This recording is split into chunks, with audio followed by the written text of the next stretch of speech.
Praise lord. మత్తయి సువార్త 26వ అధ్యాయం. యేసు ఈ మాటలన్నీయు చెప్పి చాలించిన తరువాత జరిగినదేమనగా, ఆయన తన శిష్యులను చూచి 2 దినములైన పిమ్మట పస్కా పండుగ వచ్చుననియు, అప్పుడు మనుష్య కుమారుడు సిలువ వేయబడుటకై అప్పగింపబడుననియు మీకు తెలియనని చెప్పెను. ఆ సమయమున ప్రధాన యాజకులను, ప్రజలను, పెద్దలను, కయప అను ప్రధాన యాజకుని మందిరములోనికి కూడి వచ్చి యేసుని మాయోపాయము చేత పట్టుకొని చంపవలనని ఏకమై ఆలోచన చేసిరి. అయితే ప్రజలలో అల్లరి కలుగకుండానట్లు పండుగలో వద్దని చెప్పుకొనిరి. యేసు బెతనియాలో కుష్ఠరోగి అయిన సీమోను ఇంట నున్నప్పుడు ఒక స్త్రీ మిక్కిలి విలువ గల అత్తరు బుడ్డి తీసుకొని ఆయన యొద్దకు వచ్చి ఆయన భోజనమునకు కూర్చుండగా దానిని ఆయన తల మీద పోసెను. శిష్యులు చూచి కోపపడి, ఈ నష్టమెందుకు? దీనిని గొప్ప వెలకు అమ్మి బీదలకియ్యవచ్చునే అనిరి.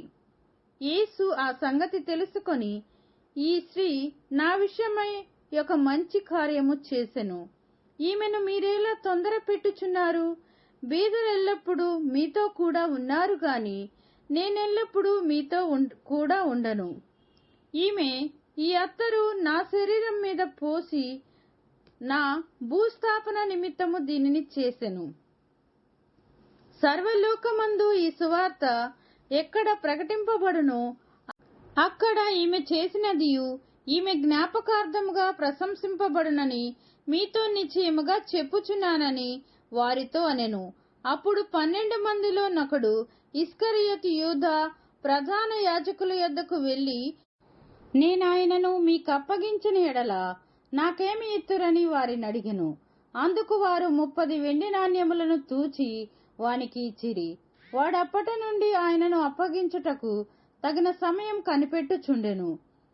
పులియని రొట్టెల పండుగలో మొదటి దినమందు శిష్యులు యేసునొద్దకు వచ్చి, పస్కాను భుజించుటకు మేము నీ కొరకు ఎక్కడ సిద్ధపరచగోరుచున్నావని అడిగిరి. అందుకు ఆయన, మీరు పట్నమందున్న ఫలానా మనుషుని యొద్దకు వెళ్లి, నా కాలము సమీపమై ఉన్నది, నా శిష్యులతో కూడా నీ ఇంట పస్కాను ఆచరించదనని బోధకుడు చెప్పుచున్నాడని ఆయనతో చెప్పుడనెను. యేసు తమకు ఆజ్ఞాపించిన ప్రకారం శిష్యులు చేసి పస్కాను సిద్ధపరచిరి. సాయంకాలమైనప్పుడు ఆయన 12 మంది శిష్యులతో కూడా భోజనమునకు కూర్చుండెను. వారు భోజనము చేయుచుండగా ఆయన, మీలో ఒకడు నన్ను అప్పగించునని మీతో నిశ్చయముగా చెప్పుచున్నానెను. అందుకు వారు బహు దుఃఖపడి, ప్రతివాడును ప్రభువా నేనా అని ఆయనను అడుగగా, ఆయన, నాతో కూడా పాత్రలో చేయి ముంచు వాడెవడో వాడే నన్ను అప్పగించువాడు. మనుష్య కుమారుని గూర్చి రాయబడిన ప్రకారము ఆయన పోవుచున్నాడు గాని ఎవని చేత మనుష్య కుమారుడు అప్పగింపబడుచున్నాడో ఆ మనుషునికి శ్రమ. ఆ మనుషుడు పుట్టియుండని ఎడల వానికి మేలని చెప్పెను. ఆయనను అప్పగించిన యూదా, బోధకుడా నేనా అని అడుగగా ఆయన, నీవన్నట్టే అనెను. వారు భోజనము చేయుచుండగా యేసు ఒక రొట్టె పట్టుకొని దానిని ఆశీర్వదించి విరచి తన శిష్యులకిచ్చి, మీరు తీసుకొని తినుడి, ఇది నా శరీరమని చెప్పెను. మరియు ఆయన గిన్నె పట్టుకొని కృతజ్ఞతాస్తుతులు చెల్లించి వారికిచ్చి, దీనిలోనిది మీరందరూ త్రాగుడి, ఇది నా రక్తము, అనగా పాపక్షమాపణ నిమిత్తము అనేకుల కొరకు చిందింపబడుచున్న నిబంధన రక్తము. నా తండ్రి రాజ్యములో మీతో కూడా నేను ఈ ద్రాక్షారసము కొత్తదిగా త్రాగు దినం వరకు ఇకను దాన్ని త్రాగనని మీతో చెప్పుచున్నానెను. అంతటా వారు కీర్తన పాడి ఒలీవల కొండకు వెళ్ళిరి. అప్పుడు యేసు వారిని చూచి, ఈ రాత్రి మీరందరూ నా విషయమై అభ్యంతరపడెదరు. ఏలయనగా గొర్రెల కాపరిని కొట్టుదును, మందలోని గొర్రెలు చెదరిపోవును అని రాయబడి ఉన్నది కదా. నేను లేచిన తర్వాత మీకంటే ముందుగా గలిలయకు వెళ్ళెదనెను. అందుకు పేతురు, నీ విషయమై అందరూ అభ్యంతరపడినను నేను ఎప్పుడూనూ అభ్యంతరపడనని ఆయనతో చెప్పగా, యేసు అతన్ని చూచి, ఈ రాత్రి కోడి కూయక మునిపే నీవు నన్ను ఎరుగనని ముమ్మారు చెప్పెదవని నీతో నిశ్చయముగా చెప్పుచున్నానెను. పేతురు ఆయనను చూచి, నేను నీతో కూడా చావవలసి వచ్చినను నిన్ను ఎరుగనని చెప్పననెను. అదే ప్రకారము శిష్యులందరూ అనిరి. అంతటా యేసు వారితో కూడా గెత్సెమనే అనబడిన చోటికి వచ్చి, నేను అక్కడికి వెళ్లి ప్రార్థన చేసి వచ్చు వరకు మీరిక్కడ కూర్చుండుడని శిష్యులతో చెప్పి, పేతురును జెబెదయి ఇద్దరి కుమారులను వెంటబెట్టుకొని పోయి దుఃఖపడుటకును చింతాకాతరుడగుటకును మొదలుపెట్టెను. అప్పుడు యేసు మరణమగునంత నా ప్రాణము బహు దుఃఖములో ముగి ఉన్నది. మీరు ఇక్కడ నిలిచి నాతో కూడా మెలకువగా నుండుడని వారితో చెప్పి కొంత దూరము వెళ్లి సాగిలపడి, నా తండ్రి, సాధ్యమైతే ఈ గిన్నె నా యొద్ద నుండి తొలగిపోనుము, అయినను నా ఇష్ట ప్రకారము కాదు, నీ చిత్త ప్రకారమే కానిమ్మని ప్రార్థించెను. ఆయన మరలా శిష్యుల యొద్దకు వచ్చి వారు నిద్రించుట చూచి, ఒక గడియైనను నాతో కూడా మెలకువగా ఉండలేరా? మీరు శోధనలో ప్రవేశించకుండానట్లు మెలకువగా ఉండి ప్రార్థన చేయుడి. ఆత్మసిద్ధమే కాని శరీరం బలహీనమని పేతురుతో చెప్పి మరలా రెండో మారు ఎల్లి, నా తండ్రి, నేను దీనిని త్రాగితేనే గాని ఇది నా యొద్ద నుండి తొలగిపోవుట సాధ్యము కాని ఎడల నీ చిత్తమే సిద్ధించుగాక అని ప్రార్థించి తిరిగి వచ్చి వారు మరలా నిద్రించుట చూచెను. ఏలయనగా వారి కన్నులు భారముగా ఉండెను. ఆయన వారిని మరలా విడిచి వెళ్లి ఆ మాటలే చెప్పుచు మూడవ మారు ప్రార్థన చేసెను. అప్పుడు ఆయన తన శిష్యుల యొద్దకు వచ్చి, ఇక నిద్రపోయి అలసట తీర్చుకొనుడి, ఇదిగో ఆ గడియ వచ్చి ఉన్నది, మనుష్య కుమారుడు పాపుల చేతికి అప్పగించబడుచున్నాడు, లెండి వెళ్ళుదము, ఇదిగో నన్ను అప్పగించువాడు సమీపించి ఉన్నాడని వారితో చెప్పెను. ఆయన ఇకను మాట్లాడుచుండగా 12 మందిలో ఒకడగు యూదా వచ్చెను. వానితో కూడా బహుజన సమూహము కత్తులు గుదియలు పట్టుకొని ప్రధాన యాజకుల యొద్ద నుండి ప్రజల యొద్ద నుండి వచ్చెను. ఆయనను అప్పగించువాడు నేనెవరిని ముద్దు పెట్టుకొందునో ఆయనే యేసు, ఆయనను పట్టుకొనుడని వారికి గుర్తు చెప్పి వెంటనే యేసునద్దకు వచ్చి, బోధకుడా, నీకు శుభమని చెప్పి ఆయనను ముద్దు పెట్టుకొనెను. యేసు, చెలికాడా, నీవు చేయవచ్చినది చేయుమని అతనితో చెప్పగా వారు దగ్గరకు వచ్చి ఆయన మీద పడి ఆయనను పట్టుకొనిరి.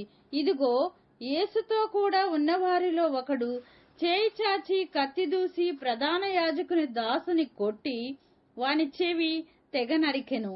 యేసు, నీ కత్తి వరలో తిరిగి పెట్టుము, కత్తి పట్టుకొను వారందరూ కత్తి చేతనే నశించుదురు. ఈ సమయము నేను నా తండ్రిని వేడుకొనలేననియు వేడుకొనిన ఎడల ఆయన 12 సేనా వ్యూహముల కంటే ఎక్కువ మంది దూతలను ఇప్పుడే నాకు పంపడనియు నీవనుకొనుచున్నావా? నేను వేడుకొనిన ఎడల ఈలాగు జరగవలనని లేఖనము ఎలాగు నెరవేరునని అతనితో చెప్పెను.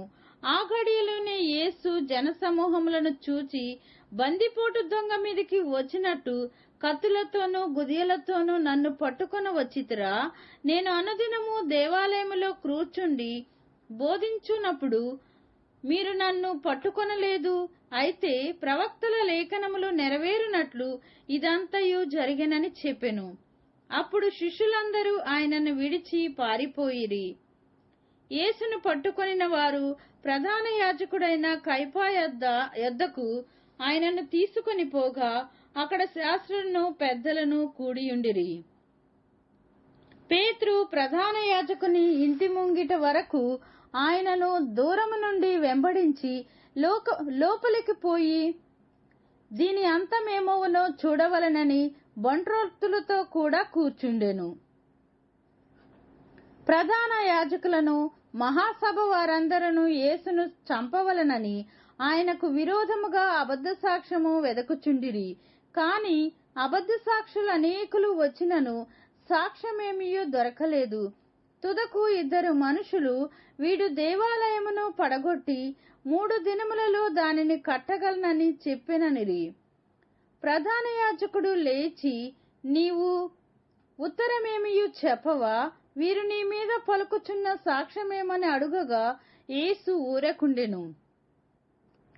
అందుకు ప్రధాన యాజకుడు ఆయనను చూచి, నీవు దేవుని కుమారుడివైతే వైన క్రీస్తువైతే ఈ మాట మాతో చెప్పుమని జీవము గల దేవుని తోడని నీకు ఆనబెట్టుచున్నానెను.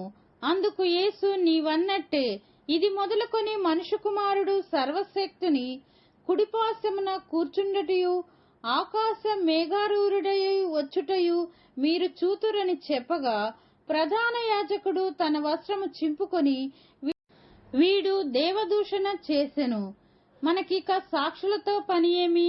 ఇదిగో ఈ దూషణ మీరిప్పుడు విన్నారు, మీకేమి తోచుచున్నదని అడిగెను.